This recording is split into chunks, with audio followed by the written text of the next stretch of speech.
going slightly mad. I'm going slightly mad. Hello, everybody. Hello, Aloysius. How are you? You ready to talk to the people today? Yes, you think you are. You actually have something to talk to me about. Oh, that's good. That's good. I thought we were going to be in trouble there if you didn't have something to talk to me about.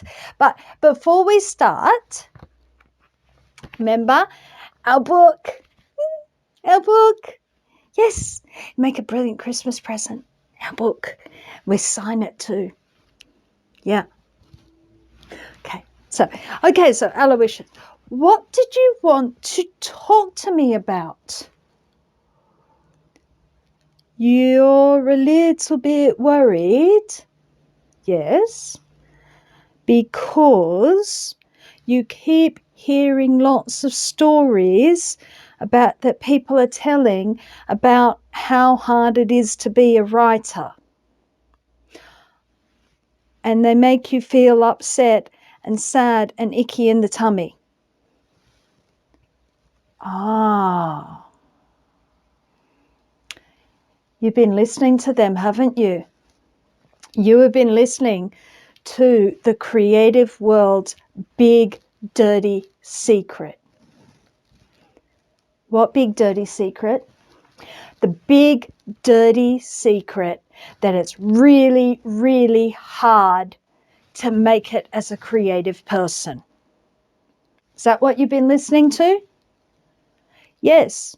Yes, they keep telling me about how hard it is to find a publisher and how hard it is to get a book published and how hard it is to find someone to publish a short story. And it's all about who you know and not about how good you are, and that you just keep endlessly sending off and you'll never get there.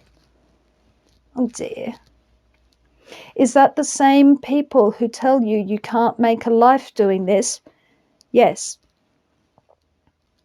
And this is making you feel frightened that you will never get to where you want to be as a writer. Yes. Yeah, I can understand that. I can understand that. And you know what your problem is, Aloysius? What? Do you know what your problem is? No? You have. Think about this. You have on your bookcase, in your little cave, in your back cave, yes, in your back cave, you have literally hundreds of books, don't you? Yes. Literally thousands and thousands of new books come out every single week around the world. More books than you could ever hope to read in your lifetime come out, don't they? Yes. And there are whole genres of books that you do not read, aren't there? Yes. I'm not particularly fond of young adult. No, I'm not particularly fond of young adults either. I'm well out of the demographic. I don't quite understand when people read young adult when they are clearly adult. No, you can't either. No, your big thing is horror, isn't it? Yes, you like horror. You like a good bit of horror. You like to write horror. You like to read horror. You like to follow horror writers on Instagram and YouTube and all of that, don't you? Yeah. How many horror writers do you know of? Oh, dozens and dozens and dozens. Yes, dozens and dozens and dozens. So, what makes you think that you can't do this, can't do exactly what they have done? But everybody says it's so hard. Aloysius, is there anything that you have done in your life and done successfully and done well that did not require effort? No. If you change the word hard to effort, Does that make it sound better? Yes, it does. Okay, so you have to put effort into something. Does effort mean unhappy and miserable? No, no. When you go for a bushwalk, that takes effort, doesn't it? Yes, but you enjoy the process, don't you? Yes. Well, you enjoy the process of writing, don't you? Yes. Well, that's effort, isn't it? Yes. But what about the fact that people say that it's very, very hard to find a publisher? Okay. So I have two things to say about this. One is, do you want a publisher who is kind of like lukewarm on your book and is like, meh, maybe we'll give it a go? No, I'd hate that. Yes, you would. So sometimes you have to keep putting something out there until it finds the person who says, I love this. This is brilliant. I'm going to put this forward for people and really champion that. You want that behind your book, don't you? Yes, of course. I want people to love my work. Yes, you do. So you would not want to be accepted by someone who thinks, I think it'll be all right. Would you? That's totally the wrong energy. That's disrespecting all your effort and hard work as a writer, isn't it? Yes, it is. You don't want to be disrespected by that. Now, the other reason people say, oh, it's so hard and I got rejected by 40 publishers. Yes. You remember when you sent out that short story and I think you got maybe 50 rejections. And we talked about this, didn't we? We talked about this. Yes. And then you put that story away in a drawer and you wrote a whole load of other things, some of things that actually did get accepted, didn't they? Yes. And a lot quicker than having 50 rejections, didn't they? Yes. And then you went and took that old story out of the drawer about a year later, didn't you? Yes, after you'd had lots more experience. And what did you think of it? It was complete and utter drivel. Yeah. Sometimes that really hard to get accepted is a little ego story we tell ourselves to protect ourselves from the fact that, unfortunately, we've written complete and utter drivel. And we will only recognize that after the fact, when we have gone over and looked at it and realized with hindsight and experience that, yeah, they were right. It was complete and utter drivel. And so that is a really important thing. So that's little story you're telling yourself that it's really hard to get writing is actually your ego protecting you. And remember what I said about writing from your ego? Don't do it. Yeah, don't do it. And that little voice, that ego voice that tells you give up now, it's really hard, you're never going to manage it. That's your ego. And it's your ego that is saying,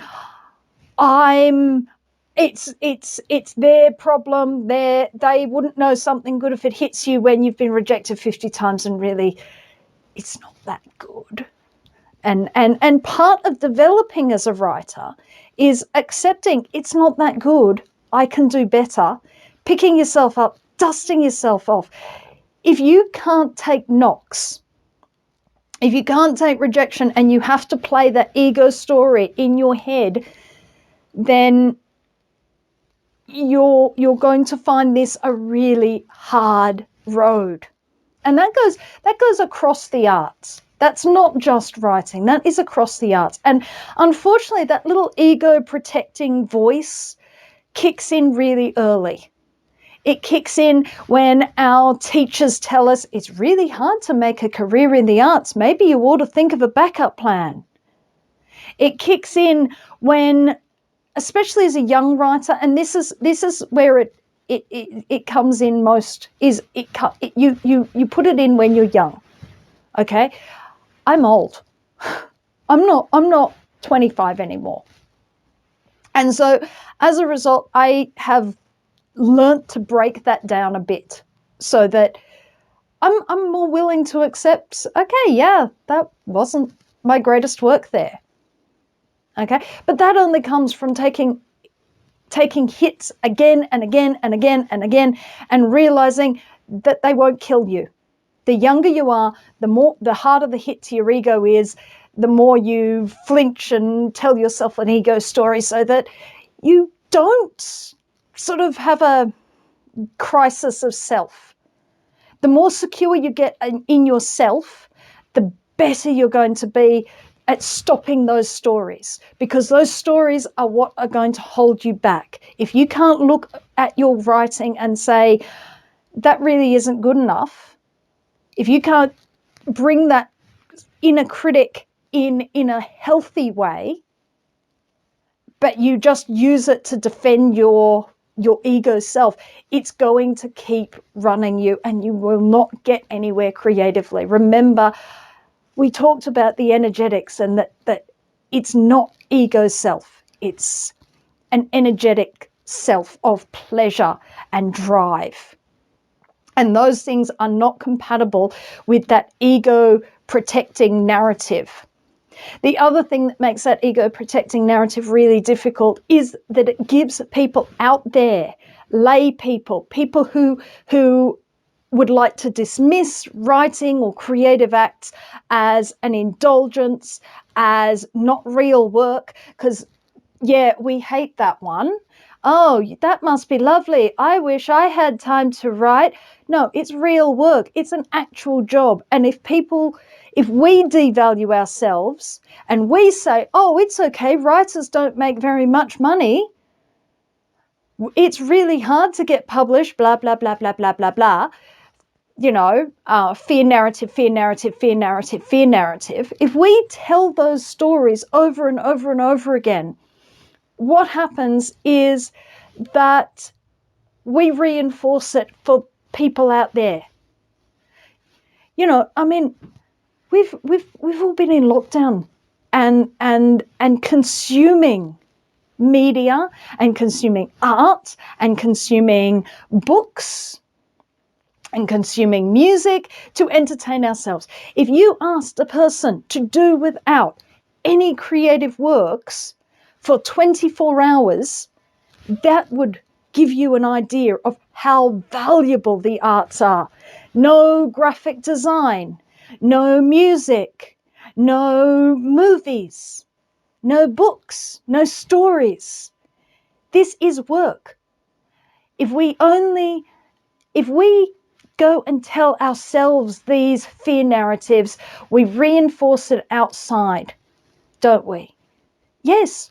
And it is a valid profession to be a writer. It is a valid profession to be an artist. It is a valid profession to be an actor, to be a musician.